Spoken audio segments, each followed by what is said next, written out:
ولما بلغ أشده آتيناه حكما وعلما وكذلك نجزي المحسنين وراودته التي هو في بيتها عن نفسه وغلقت الأبواب وقالت هيت لك قال معاذ الله إنه ربي أحسن مثواي إنه لا يفلح الظالمون ولقد همت به وهم بها لولا أن رأى برهان ربه كذلك لنصرف عنه السوء والفحشاء إنه من عبادنا المخلصين.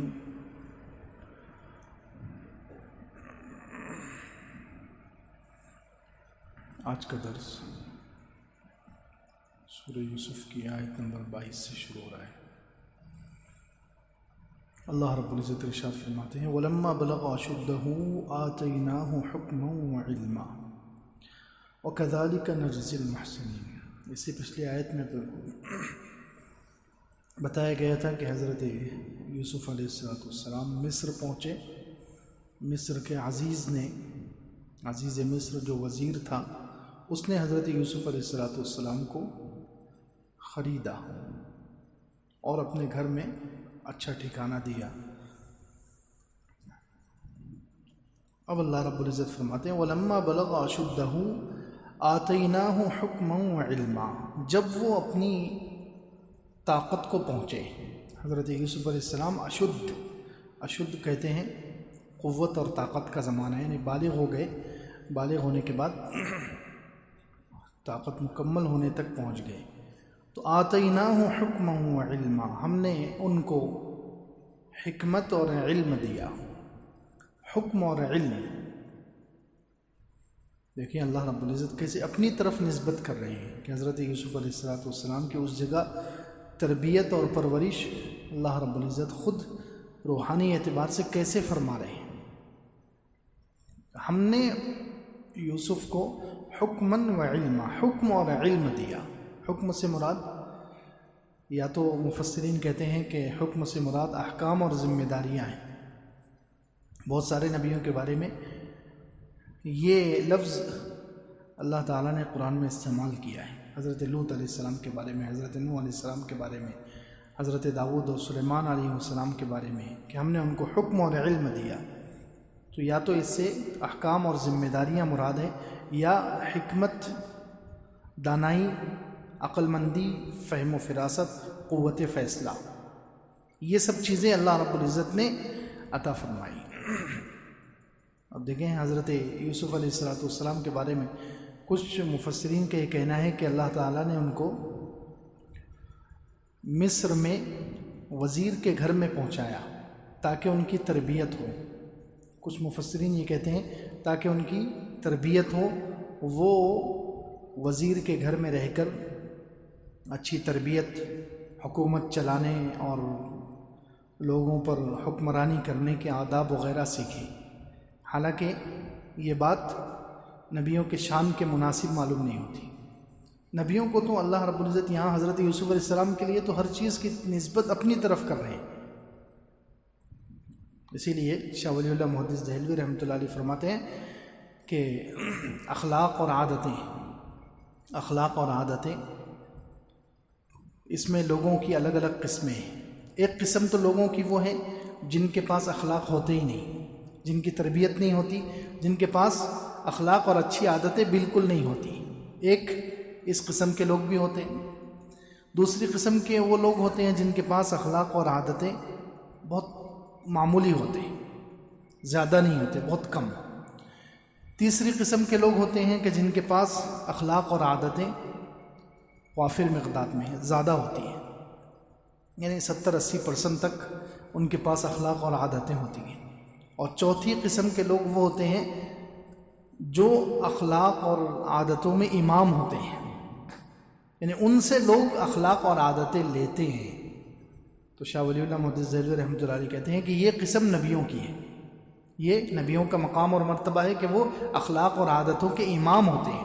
وہ لوگوں سے اخلاق اور اچھی عادتیں اور تربیت نہیں سیکھتے، ان کی تربیت تو اللہ رب العزت خود فرماتے ہیں انبیاء علیہ السلام کی. اس لیے یہاں حضرت یوسف علیہ السلام کو اس گھر میں، عزیز کے گھر میں جو پہنچایا گیا، مصر کے وزیر کے گھر میں جو پہنچایا گیا، تو حکومت کے آداب سکھانے کے لیے نہیں، وہ تو اللہ تعالیٰ نے سب کچھ اپنی طرف سے ان کو دے دیا. بس وہ ایک سیڑھی ہے. اللہ رب العزت نے جو اسباب اختیار کیے حضرت یوسف علیہ السلام کو تخت تک پہنچانے کے لیے، اس کا ایک زینہ اور ایک سیڑھی ہے وہاں تک پہنچنا. تو فرماتے ہیں وَلَمَّا بَلَغَ أَشُدَّهُ آتَيْنَاهُ حُكْمًا وَعِلْمًا، جب وہ اپنی پختگی کی عمر کو اور اپنی طاقت کو پہنچ گئے، جوانی کو پہنچ گئے، تو ہم نے ان کو حکم یعنی حکمت، دانائی، قوت فیصلہ، فہم و فراست اور علم عطا فرمایا. وَكَذَلِكَ نَجْزِي الْمُحْسِنِينَ، اسی طرح ہم محسنوں کو بدلہ دیا کرتے ہیں. کیا قرآن ہے، سبحان اللہ. دیکھیں اللہ رب العزت یہ نہیں کہہ رہے کہ ہم نبیوں کو اسی طرح بدلہ دیا کرتے ہیں. یہ بھی تو لفظ ہو سکتا تھا، یہ بھی تو لفظ آ سکتا تھا. حضرت یوسف علیہ السلام نبی ہے، نبی کی بات چل رہی ہے، بات چل رہی ہے نبی کی، لیکن اللہ تعالیٰ کیا فرماتے ہیں کہ ہم محسنوں کو ایسے ہی بدلہ دیا کرتے ہیں. یہ قرآن کا عام اسلوب ہے، قرآن کا طرز بیان ہے کہ قرآن نبیوں کے ساتھ بھی اللہ تعالیٰ کوئی انعام کرتے ہیں تو اس کو عام لفظوں میں بیان کرتا ہے تاکہ قیامت تک کے ایمان والے اس سے فائدہ اٹھا سکیں، تاکہ قیامت تک کے جو اللہ کو ماننے والے ہیں، ایمان والے ہیں، ان کو فائدہ ہو، وہ بھی اپنے اندر وہ کوالٹی اور وہ صفات پیدا کرنے کی کوشش کریں. اسی لیے یہاں اللہ رب العزت نے فرمایا ہم محسنوں کو، اچھا عمل کرنے والے، احسان کرنے والوں کے ساتھ ایسا ہی سلوک کرتے ہیں، نبیوں کے ساتھ نہیں. اگر یہ کہہ دیتے کہ نبیوں کے ساتھ ہم ایسا سلوک کرتے ہیں، نبیوں کو ایسا بدلہ دیتے ہیں، یہ لفظ ہوتا تو پھر عام لوگوں کے لیے دروازہ بند ہو جاتا. لیکن محسنین کو ہم، اب ہر ایک اپنے اندر یہ احسان والی صفت پیدا کر سکتا ہے. احسان کے 3 درجے علماء نے بیان کیے ہیں. ایک تو یہ ہے ایمان صحیح، احسان کے لیے پہلی چیز ایمان صحیح، دوسرے عمل صحیح، اور تیسرے اخلاق فاضلہ. ایمان صحیح، ایمان بھی صحیح ہو، عمل بھی صحیح ہو، اور اخلاق فاضلہ، اخلاق اور عادتیں اس کی اچھی ہو. دوسرے الفاظ میں یوں سمجھیں، اور آسان الفاظ میں اگر سمجھنا چاہیں تو احسان کی 2 قسمیں سمجھ لیں. اللہ کے ساتھ بھی معاملہ صحیح ہو، اللہ کے حق بھی مکمل ادا کریں، بندوں کے ساتھ بھی احسان کا اور اچھے سلوک کا برتاؤ کریں. اب اس پر حضرت یوسف علیہ السلام کی زندگی کو دیکھ لیں. حضرت یوسف علیہ السلام دونوں طرح کے احسان میں کامل اور مکمل ہیں. اللہ کے ساتھ بھی ان کا احسان کا معاملہ ہے، تقوی ان کے اندر کامل، اللہ کا خوف، اللہ کا ڈر، عبادتیں ان کی کامل، کیونکہ نبی ہے، ظاہر سی بات ہے، کوئی سوچ بھی نہیں سکتا کہ نبیوں کی عبادتیں نعوذ باللہ ناقص ہوگی. تو عبادت میں بھی کامل، تقوی میں کامل.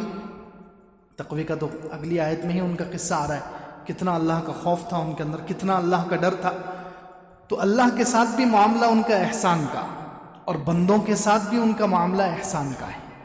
پورا سورہ یوسف دیکھ لیں، آگے آ رہا ہے، اگلے پیج پہ آ رہا ہے کہ وہ جیل میں گئے، 2 ساتھی مل گئے، تو دونوں کے ساتھ کتنا اچھا سلوک کیا، کتنا اچھا پیش آئے. حالانکہ کوئی جان پہچان نہیں، کچھ نہیں، وہ عام لوگ ہیں، اور حضرت یوسف علیہ السلام کا کتنا بڑا اونچا مقام ہے، لیکن حضرت یوسف علیہ السلام ان کے ساتھ گھل مل گئے. یا صاحب السجن، اے میرے جیل کے ساتھیوں، اتنے پیار سے اپنی طرف نسبت کر کے ان کو بلا رہے ہیں. دیکھیے مخلوق کے ساتھ احسان.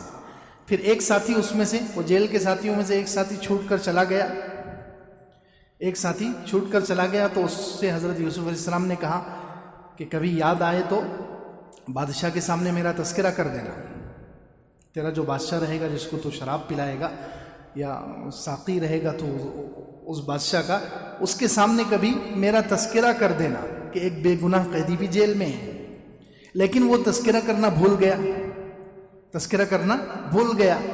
اب بادشاہ کو خواب آیا، بادشاہ کو خواب آیا، تو اب وہی شخص جو حضرت یوسف علیہ السلام کے ساتھ جیل میں رہا تھا، اس کو اچانک یاد آ گیا کہ جیل میں ایک ہے، ایک نیک متقی پرہیزگار محسن اور صدیق انسان ہے، سچا انسان ہے، جو خواب کی تعبیر بتاتا ہے. اب وہ خواب کی تعبیر پوچھنے کے لیے حضرت یوسف علیہ السلام کے پاس آیا. اب دیکھیں سلوک. اب ہونا تو یہ چاہیے ہم لوگ ہوتے، کوئی عام انسان ہوتا تو پہلے تو اس سے خوب گلا شکوہ کرتا، تو اتنے دن سے چلا گیا یار، مجھے بھول گیا، میں کب سے جیل میں سڑ رہا ہوں، پریشان ہوں، تو نے ایسا کیا کیا، کتنے ہم اس سے شکایتیں کرتے، تیری وجہ سے مجھے اتنے سال مزید جیل میں رہنا پڑا، لیکن کچھ نہیں۔ حضرت یوسف علیہ السلام نے تذکرہ ہی نہیں کیا، سبحان اللہ، یہ اخلاق دیکھیں، اور لوگوں کے ساتھ حسن سلوک۔ اس نے خواب پوچھا، اس نے خواب بتلایا، حضرت یوسف علیہ السلام نے تعبیر دے دی، بہترین انداز سے تعبیر دی، کوئی گلا شکوہ نہیں۔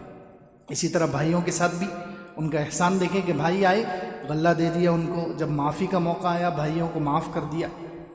تو حضرت یوسف علیہ السلام کے اندر یہ احسان مکمل ہے، اللہ کے ساتھ بھی وہ احسان والی زندگی گزار رہے ہیں، تقوی مکمل، طہارت مکمل، عبادتیں مکمل، یقین کے ساتھ، استحضار کے ساتھ، اور بندوں کے ساتھ بھی محسن ہیں، احسان کا معاملہ، اچھا سلوک کا معاملہ ہے۔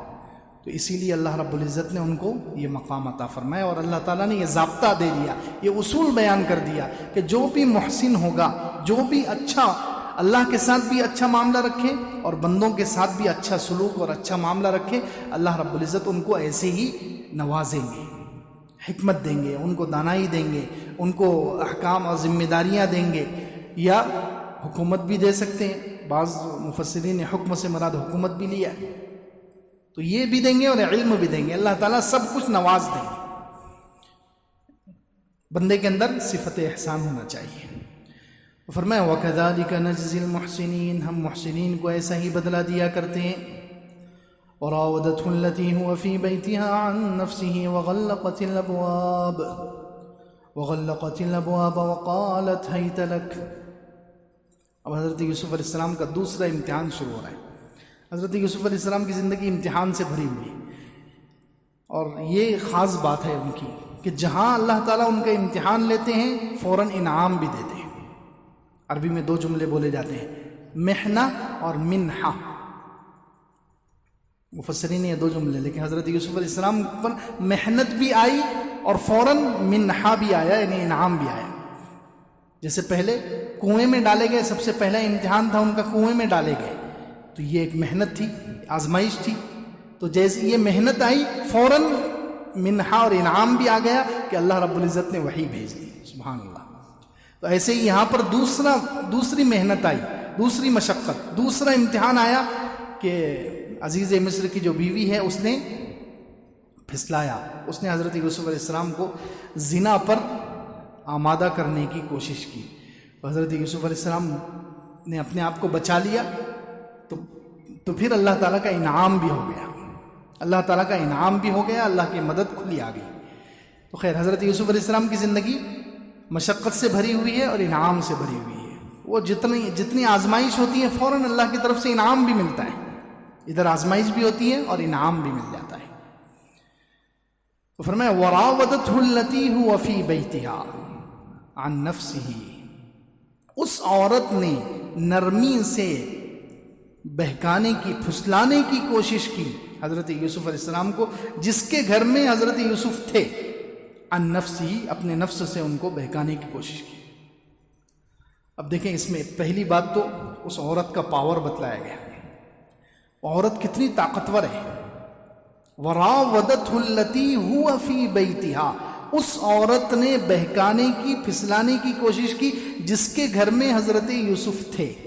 قرآن کی تعبیر دیکھیں، حالانکہ گھر مرد کا ہوتا ہے، گھر کس کا ہوتا ہے؟ آدمی کا ہوتا ہے، مرد کا گھر ہوتا ہے، مالک کون ہوتا ہے گھر کا؟ مرد ہوتا ہے، لیکن عورت کی طرف ہوا فی بیتہا، حضرت یوسف جس کے گھر میں تھے، اس کی طاقت بتلانے کے لیے اللہ نے یہ جملہ استعمال کیا، اس کا عورت کی طرف گھر کی نسبت کی کہ اس کی اتنی چلتی تھی، وہ عورت اتنی طاقتور ہے۔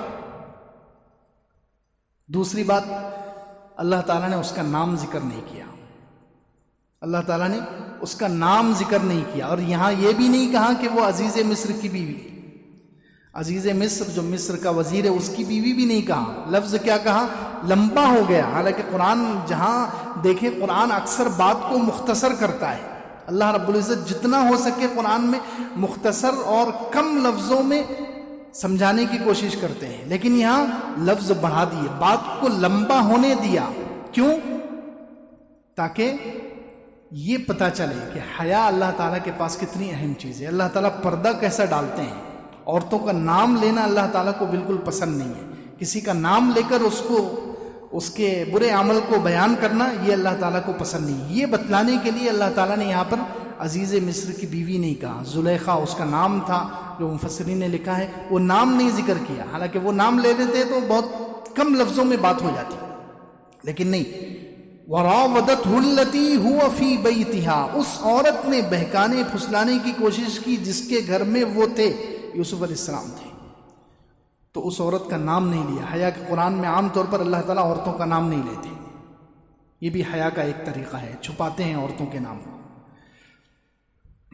تیسری بات، اس لفظ سے حضرت یوسف علیہ السلام کا مقام بھی سمجھ میں آ رہا ہے. حضرت یوسف علیہ السلام کی کتنی اونچی شان ہے کہ جس کے گھر میں وہ تھے اس عورت نے پھسلانے کی کوشش کی. یعنی اس عورت کے حضرت یوسف علیہ السلام احسان مند ہے. اس عورت کا بہت احسان ہے حضرت یوسف علیہ السلام پر. اب دنیا میں اصول یہ ہے کہ جس کا احسان ہوتا ہے انسان اس کی ہر بات مان لیتا ہے، چاہے وہ پسند ہو ناپسند ہو. جس نے احسان کر لیا الانسان و عبد الاحسان، انسان احسان کا غلام ہے. جس نے احسان کر دیا تو اس کی جائز ناجائز ہر قسم کی بات آدمی کو ماننا پڑتی ہے. لیکن حضرت یوسف علیہ السلام نے اس کی بات نہیں مانی. حالانکہ اس کے احسان، اس کے گھر میں حضرت یوسف علیہ السلام رہ رہے ہیں، اس کے گھر میں حضرت یوسف علیہ السلام کی زندگی گزر رہی ہے. اتنا احسان اور اتنا دباؤ ہونے کے باوجود بھی نہیں مانی. کتنا بڑا مقام ہے، کیسی پاک دامنی ہے ان کی. پھر ایک اور بات یہ ہے کہ یہ واقعہ اب عجیب واقعہ ہے کہ اس میں ایک عورت حضرت یوسف علیہ السلام کو پھسلانے کی اور زنا پر آمادہ کرنے کی کوشش کر رہی ہے، زنا پر تیار کرنے کی کوشش کر رہی ہے. اتنا قبیح، اتنا برا اور گندا عمل ہے. اس کو اللہ تعالیٰ نے بیان کیوں کیا؟ قرآن اس کو اسکپ کر دینا چاہیے، میں اس کو حذف کر دینا چاہیے. بیان کیوں کیا؟ قرآن تو بہت پاکیزہ کلام ہے. تو مفسرین کہتے ہیں کہ کچھ اس میں عبرتیں ہیں، نصیحتیں ہیں قیامت تک کے لوگوں کے لیے. اس لیے اللہ رب العزت نے اس واقعے کو بیان کیا ہے. پہلی عبرت اور حکمت، پہلا فائدہ یہ ہے کہ قیامت تک کے لوگوں کو یہ بتا دیا جائے کہ گھر میں جو ملازم کام کرتے ہیں، گھر میں جو نوکر لوگ ہوتے ہیں، ان کے ساتھ اپنے گھر کی عورتوں کا پردہ رکھنا چاہیے. گھر میں جو کام کرنے والے ہوتے ہیں، گھر میں جو ملازمین ہوتے ہیں، ان کے سامنے گھر کی عورتوں کو نکلنے نہیں دینا چاہیے، بے پردہ نہیں ہونے دینا چاہیے. کیونکہ ہر کوئی یوسف جیسا پاک باز نہیں ہوتا. ہر کوئی یوسف علیہ السلام جیسا پاک باز نہیں ہوتا کہ وہ گھر کی مالکن خود کہہ رہی ہے پھر بھی حضرت یوسف علیہ السلام نے اپنے آپ کو بچا لیا اور باہر نکل گئے. اس کی عزت کی حفاظت کی حضرت یوسف علیہ السلام نے، اس کی عزت کو تار تار نہیں ہونے دیا. تو ہر کوئی، ہر ملازم ایسا نہیں ہوتا. ہر گھر کا غلام، گھر میں رہنے والا، کام کرنے والا آدمی ایسا پاک باز نہیں ہوتا. اس لیے ایک تو یہ قصہ بیان کیا گیا. دوسرے، قیامت تک کی عورتوں کو، بہت ساری عورتیں جو مالدار قسم کی عورتیں ہیں، جو صاحب اقتدار عورتیں ہیں، حکومت والی عورتیں ہیں، دنیا میں کچھ پاور ہے ان کے پاس، ان عورتوں کو بھی اس میں بہت بڑی عبرت ہے کہ پیسوں کو اور اپنے دنیاوی اقتدار کو سب کچھ نہ سمجھیں. اس کی وجہ سے اپنے آپ کو گناہ کے لیے پیش نہ کریں، ورنہ انجام وہی ہوگا جو اس عورت کا ہوا. یہ وزیر کی بیوی ہے لیکن گناہ کے لیے اس نے اپنے آپ کو پیش کیا، زنا کے لیے اپنے آپ کو خود اس نے آفر کی، خود اپنے آپ کو پیش کر دیا. تو انجام کیا ہوا؟ ذلیل ہو گئی، رسوا ہو گئی، بدنام ہو گئی. تو جو بھی عورت، چاہے وہ کتنی بھی با اختیار ہو، کتنی بھی پاورفل ہو، کتنی بھی اسباب رکھنے والی ہو، وہ گناہ کے لیے اگر اپنے آپ کو پیش کرے گی تو اس کا انجام ذلت، رسوائی اور بدنامی کے سوا کچھ نہیں ہوگا. پھر تیسری ایک حکمت اس واقعے کو بیان کرنے میں یہ بھی ہے کہ یہ واقعہ اس لیے بھی بیان کیا گیا تاکہ لوگوں کو ایمان کا درجہ سمجھ میں آئے. ایمان اور تقوی کسے کہتے ہیں؟ کتنا اونچا مقام ہوتا ہے یہ. ایک طرف حضرت یوسف علیہ السلام کا وہ عالی اور رفیع اور بلند اونچا مقام ہے کہ وہ پہاڑ کی چوٹی پر کھڑے ہوئے ہیں، ایمان کے اعلیٰ سطح پر، تقوی کی بالکل اعلیٰ چوٹی پر کھڑے ہوئے ہیں، اور نیچے زلیخا ہے. تو لوگوں کو پتہ بھی تو چلے کہ ایمان کتنی اونچی سطح کا نام ہے، اور جو گناہ کے عادی لوگ ہوتے ہیں ان کی سطح کتنی نیچی ہوتی ہے. وہ بالکل پہاڑ کے نیچے کھڑے ہو کر وہ چاہتے ہیں کہ جو ایمان کے اور تقوی کے اعلیٰ درجے پر کھڑے ہوئے ہم ہاتھ بڑھا کر ان تک پہنچ جائیں. ایسا ہو سکتا ہے؟ افنجعل المسلمین کالمجرمین ما لکم کیف تحکمون. کیا ہم مسلمانوں کو، اچھا عمل کرنے والوں کو مجرموں کے برابر کر سکتے ہیں؟ ایمان والے اور بے ایمان، اور اللہ سے ڈرنے والے اور نہ ڈرنے والے، یہ دونوں کا مقام ایک جیسا نہیں ہو سکتا. یہ سمجھانے کے لیے یہ واقعہ یہاں بیان کیا گیا ہے. تو خیر فرمایا وراودته التي هو في بيتها عن نفسه. راودہ کہتے ہیں پیار محبت سے، نرمی کے ساتھ پھسلانا، نرمی کے ساتھ بہکانا. تو اس نے ایک مرتبہ نہیں، کئی مرتبہ اس نے یہ کوشش کی.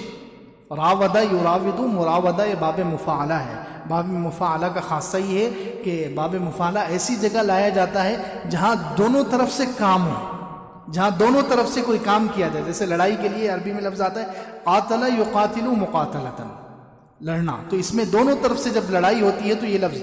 تو اب یہاں پر تو صرف ایک طرف سے بات ہے. حضرت یوسف علیہ السلام تو بالکل پاک باز ہیں، ان کی طرف سے تو کچھ نہیں ہوا، ان کی طرف سے تو کوئی حرکت نہیں ہوئی، صرف اس کی طرف سے ہے.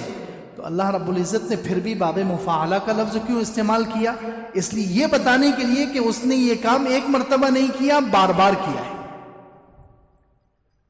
اس نے، زلیخا نے یہ کام پھسلانے کا، بہکانے کا اور لبھانے کا اور زنا کی طرف آمادہ کرنے کا جو کام ہے یہ کئی مرتبہ کیا ہے. اور آخری کوشش اس کی یہ تھی کہ جب اس نے دروازے بند کر کے بالکل آخری اسٹیپ والا کام بھی کرنا چاہا، ورنہ یہ کوشش تو بہت دنوں سے. راودت التی، بار بار نرمی سے پھسلا رہی تھی وہ عورت جس کے گھر میں حضرت یوسف تھے. عن نفسہ، ان کو نفس سے بہکانے کی کوشش کر رہی تھی. وغلقت الابواب، اس نے بار بار ایک تو پھسلایا، دوسرا کام کیا وغلقت الابواب، دروازے بند کر دیے. ایک تو ہوتا ہے عربی میں اغلقت الابواب، لیکن نہیں، قرآن نے غلقت الابواب، باب تفعیل کا لفظ، سختی کے ساتھ اس نے دروازے بند کر دیے. اس لیے مفسرین کہتے ہیں کہ 7 دروازے تھے. وہ مفسرین نے لکھا ہے کہ وہ 7 دروازے تھے، 7 دروازوں پر اس نے لاک لگا دیا. وغلقت الابواب، دروازے خود جمع کا لفظ اللہ تعالیٰ نے استعمال کیا ہے. دروازے سارے اس نے بہت مضبوطی کے ساتھ بند کیے. وقالت حیت لک، اور کہنے لگی کہ آؤ میرے پاس، حلم الیک، میرے پاس آؤ، مجھ سے یہ زنا کرو. یہ حیت لک جو لفظ ہے اس کی 7 قراتیں ہیں، اس کو 7 طریقے سے پڑھا گیا ہے. حیت لک، حیت لک، ہیت لک، ہیت لک، 7 طریقے سے اس کو پڑھا گیا ہے. 7 قراتیں ہیں اس کے بارے میں. تو علماء کہتے ہیں یہ 7 قراتیں بھی اس لیے ہے کہ یہ اس زلیخا کی حالت کو بتا رہی ہیں. یہ 7 قراتیں کہ وہ ہر طریقے سے بہکانے کی کوشش کر رہی تھی کہ میں تیار ہو گئی، میں سج گئی، میں نے زیور سجا لیا، میں نے یہ کپڑے پہن لیے، میں نے بال آپ کے لیے ایسے کر لیے، میں نے یہ کر لیا. یہ ساری چیزوں کو بتلانے کے لیے حیت لک کا لفظ ہے. اس کے اندر 7 قراتیں، 7 طریقے سے اس کو پڑھا گیا. وقالت حیت لک، کہ میں آپ کے لیے سج گئی، میں آپ کے لیے تیار ہو گئی، میں آپ کے لیے ہر عمل کرنے کو تیار ہوں، آپ آئیے. حلم الیک، میرے پاس آئیے اور مجھ سے یہ کام کیجیے. قال معاذ اللہ، حضرت یوسف علیہ السلام نے پہلا جملہ کہا اللہ کی پناہ. دیکھیں حضرت یوسف علیہ السلام کس پوزیشن میں ہے اس وقت. گناہ کے دواعی، گناہ کی طرف بلانے والی کتنی چیزیں گھیرے ہوئے ہیں اور بہت سختی کے ساتھ گھیرا ہوا ہے. لیکن حضرت یوسف علیہ السلام کا مقام نبوت، آپ کا مقام پاک دامنی، عزت و عصمت اتنی اونچی ہے کہ وہ سارے گھیروں کو توڑ دیا. ایک تو حضرت یوسف علیہ السلام خود جوان ہے. جوان آدمی کے لیے زنا سے بچنا مشکل ہوتا ہے. تو حضرت یوسف علیہ السلام جوان ہے، پہلی بات. دوسری بات، دوسرا داعیہ، زنا پر ابھارنے والی دوسری چیز کہ حضرت یوسف علیہ السلام کی شادی نہیں ہوئی ابھی، بیوی سے دور ہے، وہ بیوی ہے ہی نہیں. جوان بھی ہو اور بیوی بھی پاس نہ ہو تو انسان کے اندر داعیہ شہوت کا جذبہ بڑھ جاتا ہے. پھر تیسری بات، حضرت یوسف علیہ السلام گھر سے دور ہے، مصر آ گئے، والد اور سارے رشتہ دار کنعان میں، ملک شام میں، گھر سے دور ہے، بدنامی کا کوئی خطرہ نہیں ہے۔ حضرت یوسف علیہ السلام کو کون پہچانتا ہے وہاں پر؟ بدنامی کا کوئی خطرہ نہیں ہے۔ یہ بھی ایک داعیہ تھا۔ اسی طرح عورت خود بلا رہی ہے، عورت خود دعوت دے رہی ہے، کوئی رکاوٹ نہیں ہے۔ چوتھی چیز۔ پانچویں چیز، عورت بھی کوئی معمولی نہیں ہے، بیکارن کوئی جو ہے بھنگی ایسی عورت نہیں ہے، خوبصورت ہے، صاحب اقتدار ہے، وزیر کی بیوی ہے، مالدار عورت ہے۔ پانچویں چیز۔ چھٹی چیز، تنہائی ہے، پورے دروازے بند ہیں، کوئی ظاہر میں دیکھنے والا نہیں ہے۔ اتنے سارے دواعی موجود ہیں، اتنی ساری ایسی چیزیں ہیں جو گناہ پر ابھارتی ہیں، گناہ کو آسان کر دیتی ہیں۔ یہ سب چیزیں موجود ہوتے ہوئے سبحان اللہ، حضرت یوسف علیہ السلام نے کہا قال معاذ اللہ، کہنے لگے اللہ کی پناہ۔ تب سب سے پہلے اللہ سے پناہ مانگی، گناہ سے بچنے کے لیے سب سے پہلی چیز۔ آج کا زمانہ بھی خیر اس سے ملتا جلتا زمانہ ہے، جوانیاں عروج پر ہیں، جلدی جوان ہو رہے ہیں لوگ آج کل، غذاؤں کی وجہ سے جوانیاں جلدی ہے اور شادی لیٹ ہو رہی ہے۔ جوان جلدی ہو رہے ہیں، شادی میں تاخیر ہو رہی ہے، اور عورتیں کھلی ہوئی ہیں، عورتیں بے پردہ ہیں، اور عورتیں خود جیسے یہ زلیخا بلا رہی تھی زنا کی طرف، آج کی عورتیں بھی خود بلاتی ہے، دعوت دیتی۔ تو آج کے نوجوانوں کے لیے بھی حضرت یوسف علیہ السلام کی زندگی میں بہت بڑا پیغام ہے کہ اگر اس چیز سے بچنا ہے، اس گناہ سے بچنا ہے، اس کا سب سے بڑا راستہ اور سب سے آسان راستہ ہے کہ اللہ کی پناہ پکڑ لو، اللہ سے التجا کرو، اللہ سے دعا کرو۔ قال معاذ اللہ، اللہ کی پناہ میں آ جاؤ، اللہ سے حفاظت مانگو، اللہ سے عزت مانگو، اللہ سے عصمت مانگو، اللہ سے پاک دامنی مانگو، جو حضرت یوسف علیہ السلام نے کیا۔ سیم وہاں جیسا ماحول تھا، نوجوان ہیں، شادی نہیں ہوئی، یہاں بھی ایسے ہی جوانی جلدی ہو رہی ہے اور شادی جلدی نہیں ہو رہی ہے۔ پھر ماحول کھلا ہوا ہے، بے پردگی ہے، عورتیں خود گناہ کی طرف بلاتی ہیں۔ تو حضرت یوسف علیہ السلام نے سب سے پہلا کہا قال معاذ اللہ۔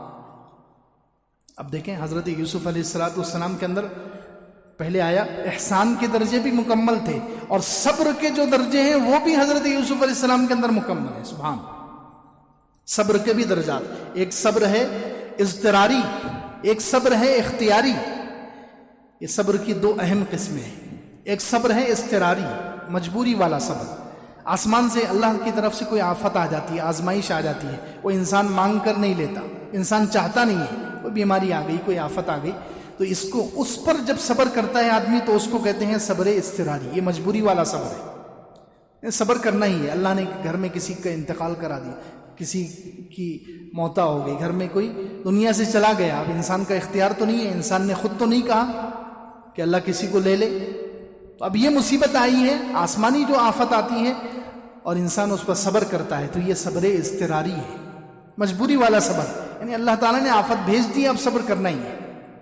تو یہ صبر بھی حضرت یوسف علیہ السلام کے اندر ہے کہ پہلے بھائیوں نے ان کو کنویں میں ڈال دیا، وہ تھوڑی چاہ رہے تھے باپ سے دور ہونا، اپنے اتنے پیارے اور اتنے مقدس اور اتنے محترم اور نبی جیسے باپ سے دور ہونا حضرت یوسف علیہ السلام کی تھوڑی خواہش تھی، لیکن بھائیوں نے زبردستی کنویں میں ڈال کر دور کر دیا، خاندان سے دور ہو گئے، تو وہ صبر بھی ان کے اندر کامل ہے۔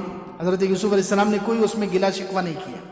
دیکھیے کوئی لفظ آیا، کنویں میں ڈالا گیا، پھر وہ بھائی پہنچ گئے، وہاں سے قافلے والوں کے پاس بیچا، تو حضرت یوسف علیہ السلام نے وہاں کوئی چلہ پکار نہیں کی، کوئی چلہ پکار نہیں ہے حضرت یوسف علیہ السلام کی کہ دیکھو یہ میرے سگے بھائی ہیں، مجھے بیچ رہے ہیں، میں غلام تھوڑی ہوں، کچھ بھی نہیں کہا، برداشت کر رہے ہیں خاموشی سے، صبر۔ یہاں آ گئے، یہاں بھی آ کر صبر، تو پہلا والا صبر بھی ان کے اندر کامل ہے، اور دوسرے والا صبر زیادہ مشکل ہے، اختیاری صبر۔ وہ صبر گناہ کا داعیہ موجود ہے، عورت گناہ کی طرف بلا رہی ہے اور اپنے آپ کو اس وقت کنٹرول کرنا، یہ ہے صبر اختیاری۔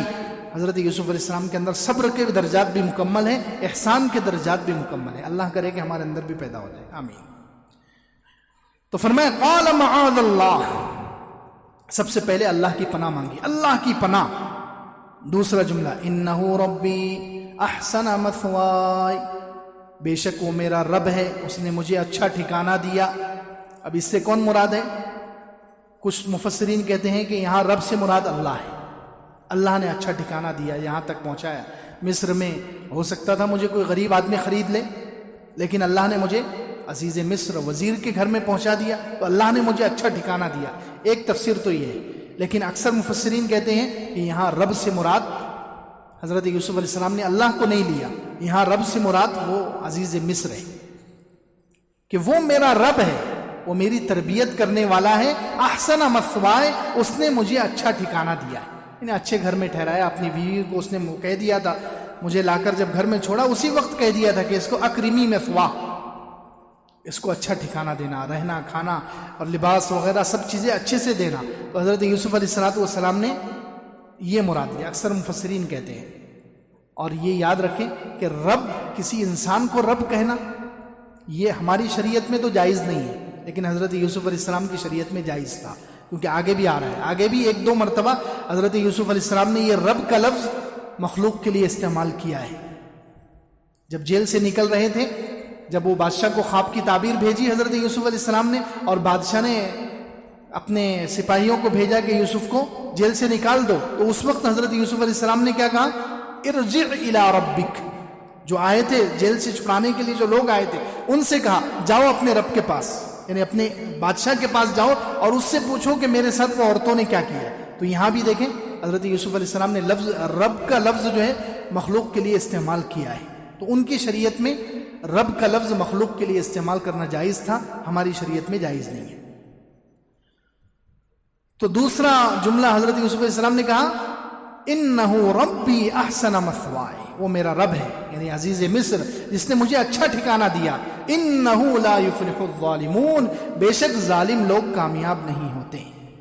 اب ظالمون جمع کا لفظ استعمال کیا ہے، کیوں؟ کیونکہ یہاں جو زنا والا عمل جس کی طرف وہ زلیخا عزیز مصر کی بیوی دعوت دے رہی تھی، اس عمل میں کئی گناہ چھپے ہوئے تھے، اس عمل میں کئی گناہ، اللہ کی نافرمانی بھی تھی اس میں، زنا اللہ کی نافرمانی بھی ہے، اللہ نے بھی منع کیا ہے، اللہ کی نافرمانی بھی تھی، اور جس گھر میں رہ رہے تھے اس آقا کی بھی نافرمانی تھی، اس کے ساتھ خیانت تھی، اس کے ساتھ خیانت تھی۔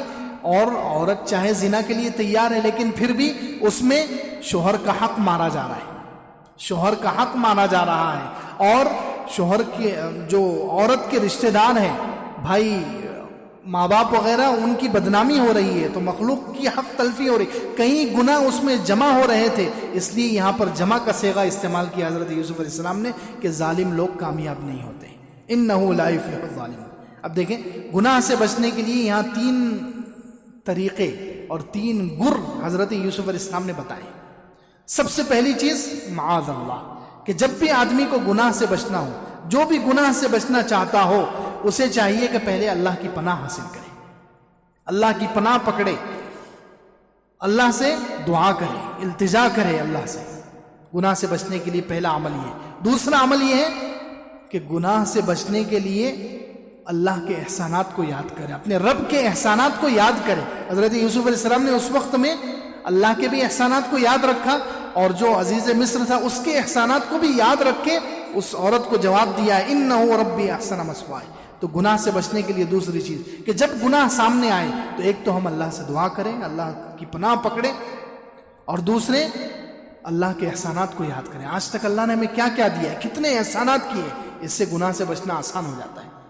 اور تیسری چیز انہو لا یفلح الظالمون، گناہ کے انجام کو سوچے، گناہ کے انجام کو سوچ۔ جب بھی گناہ کا تقاضا پیدا ہو تو پہلی چیز اللہ سے دعا کرنی چاہیے بچنے کے لیے، اللہ کے انعامات اور احسانات کو یاد کرنا چاہیے، اور تیسری چیز گناہ کا انجام سوچنا چاہیے کہ ٹھیک ہے یہ گناہ میرے سامنے ہے، میرے لیے آسان بھی ہے، اس کے سارے اسباب موجود ہیں، میں گناہ کر لوں گا، مزہ تو تھوڑی دیر کا حاصل ہو جائے گا، لیکن انجام کیا ہوگا، اس گناہ کا نتیجہ کیا نکلے گا۔ تو یہ انہو لا یفلح الظالمون، نتیجہ یہ ہے کہ زنا کرنے والے کامیاب نہیں ہوتے، زنا کرنے والے کامیاب نہیں ہوتے۔ اب ایک بات، زنا کرنے والوں کے لیے ایک تو زنا کرنے والوں کو ظالم کہا حضرت یوسف علیہ السلام نے، دوسرے یہ لفظ لا یفلح کہ انہیں فلاح دنیا اور آخرت کی کوئی بھی کامیابی اور کوئی مقصد زنا کرنے والوں کو حاصل نہیں ہوتا۔ یاد رکھ، زنا اتنا بڑا جرم ہے، اتنا گندا اور خبیث عمل ہے کہ جو زنا کرنے والا ہو وہ دنیا اور آخرت کی کوئی کامیابی حاصل نہیں کر سکتا، کسی مقصد تک نہیں پہنچ سکتا۔ اسی لیے کافروں کے خلاف اگر مسلمانوں کو کامیاب ہونا ہے، کافروں کے خلاف جنگ میں، لڑائی میں اگر مسلمانوں کو کامیاب ہونا ہے تو اس کے لیے زنا سے بچنا بہت زیادہ ضروری ہے۔ عفت اور پاک دامنی جتنی ہوگی اللہ کی مدد اترے گی مسلمانوں کے ساتھ۔ اگر زنا ہوگا تو زنا کی وجہ سے اللہ کی مدد ہٹ جاتی ہے۔ جیسے زنا والے کامیاب نہیں، کہیں بھی کامیاب نہیں ہوں گے، دنیا کی کسی فیلڈ میں وہ کامیاب، انفرادی اعتبار سے بھی کامیاب نہیں ہوں گے، اور کافروں کے سامنے لڑنے کے لیے چلے گئے وہ جنگ میں تو وہاں بھی وہ کامیاب نہیں ہو سکتے زنا کرنے والے۔ اس کی کئی مثالیں موجود ہیں۔ اسی لیے آج کل کافر کیا کر رہے ہیں؟ کافر لوگ آج کل مسلمان ملک جو ہیں، مسلمان ملکوں میں، مسلمان نوجوانوں میں وہ بے حیائی کو عام کر رہے ہیں، زنا کو عام کر رہے ہیں کہ زنا کر کر کے ان مسلمانوں کو کھوکھلا کر دو، یہ ہمارے سامنے کھڑے رہنے کے قابل ہی نہ رہے۔ بے حیائی کر کے اور زنا کر کے یہ اتنے پھسپھسے اور بزدل ہو جائیں کہ یہ ہمارے سامنے کھڑے ہو کر کامیابی حاصل کرنے کے اور ہمارے خلاف لڑنے کے قابل ہی نہ رہے۔ تو زنا کی وجہ سے ایک مفسر نے بہت عجیب بات لکھی کہ انسان، بہت عجیب بات لکھی، انسان پہلے شہوتوں کے سامنے ہارتا ہے پھر کافروں کے سامنے ہارتا ہے۔ اللہ اکبر۔ انسان پہلے شہوت کے سامنے ہارتا ہے، جو شہوت کا مقابلہ کر کے زنا سے نہیں بچ سکتا، جو شہوت کا مقابلہ کر کے زنا سے نہیں بچ سکتا وہ کافروں کے سامنے بھی کبھی کامیاب نہیں ہو سکتا۔ تو جو مسلمان پہلے شہوتوں کے سامنے ہارتے ہیں، شہوت کے سامنے جو ہار گیا وہ کافر کے سامنے بھی ہار جائے گا۔ اور اس کی ایک قرآن سے مثال دیکھیں، بنی اسرائیل کا ایک واقعہ ہے جو بلعام بن باورا، بنی اسرائیل کا بڑا عالم گزرا ہے، اس کا واقعہ اللہ تعالیٰ نے قرآن میں 90 پارے میں بیان کیا ہے کہ وہ ایک بہت بڑا عالم تھا، بہت مستجاب الدعا، ہر دعا اس کی قبول ہوتی تھی، بہت اونچا مقام تھا اس کا، لیکن اس کو اس کے قبیلے والوں نے بہکایا۔ اس کے قبیلے والے مسلمان نہیں تھے، کافر تھے۔ حضرت موسیٰ علیہ السلام اس کے قبیلے والوں سے لڑائی کے لیے، جہاد کے لیے چلے گئے۔ تو یہ جو عالم تھا، یہ تو مسلمان تھا، نیک تھا، متقی پرہیزگار تھا، اس کو اس کے قبیلے والوں نے لالچ دی، پیسے بھی دیے، لڑکیاں بھی دی، اس کو لالچ دے کر بہکایا کہ تم موسیٰ علیہ السلام کے خلاف بد دعا کرو۔ نعوذ باللہ۔ اب ظاہر سی نبی کے خلاف بد دعا کیسے کسی کی قبول ہوگی؟ تو اس نے بد دعا کرنے کی کوشش کی، وہ لالچ میں آ گیا، پھسل گیا، اور پھر اس کا انجام بہت برا ہوا۔ اس کی زبان اللہ تعالیٰ نے کتے کی طرح لٹکا دی۔ قرآن میں 90 پارے میں اس کا وَاتْلُ عَلَيْهِمْ نَبَأَ الَّذِي آتَيْنَاهُ آيَاتِنَا فَانسَلَخَ مِنْهَا فَأَتْبَعَهُ الشَّيْطَانُ فَكَانَ مِنَ الْغَاوِينَ، اس کا واقعہ ہے۔ تو خیر، اب مجھے بتانا یہ ہے کہ زنا کیسا عمل ہے، کہ زنا کی وجہ سے کیسے مسلمان کافروں سے جنگ بھی ہار جاتے ہیں۔ تو جب وہ دنیاوی اعتبار سے بھی اس کا ایمان دل سے چھن گیا اور اس کی زبان کتے کی طرح لٹک گئی، اس کے بعد اس نے بنی اسرائیل کے خلاف، حضرت موسیٰ علیہ السلام نبی موجود ہیں، ان کی قوم کے خلاف کامیاب ہونے کے لیے اپنی قوم کو فارمولہ کیا بتایا؟ اس نے کہا کہ ہمارے پاس جتنی حسین اور خوبصورت لڑکیاں ہیں ان کو موسیٰ علیہ السلام کی قوم میں چھوڑ دو، بنی اسرائیل میں چھوڑ دو، ان کے لشکر میں چھوڑ دو۔ یہ لشکری بہت دنوں سے اپنے گھروں سے باہر ہے، بہت مہینوں سے یہ گھروں سے باہر ہے، یہ جب خوبصورت عورتوں کو دیکھیں گے تو یہ زنا میں مبتلا ہو جائیں گے اور پھر یہ تم سے ہار جائیں گے، اللہ کی مدد ان سے ہٹ جائے گی۔ تو جب بہت ساری خوبصورت لڑکیاں بنی اسرائیل کے اس خیمے میں چھوڑی گئی تو بنی اسرائیل کے بہت سارے لوگ زنا میں مبتلا ہو گئے، جس کی وجہ سے اللہ کا عذاب بھی آیا ان پر، 70,000 لوگ مر گئے، اللہ کے عذاب کی، طاعون کی بیماری پھیل گئی اور پھر ہار گئے۔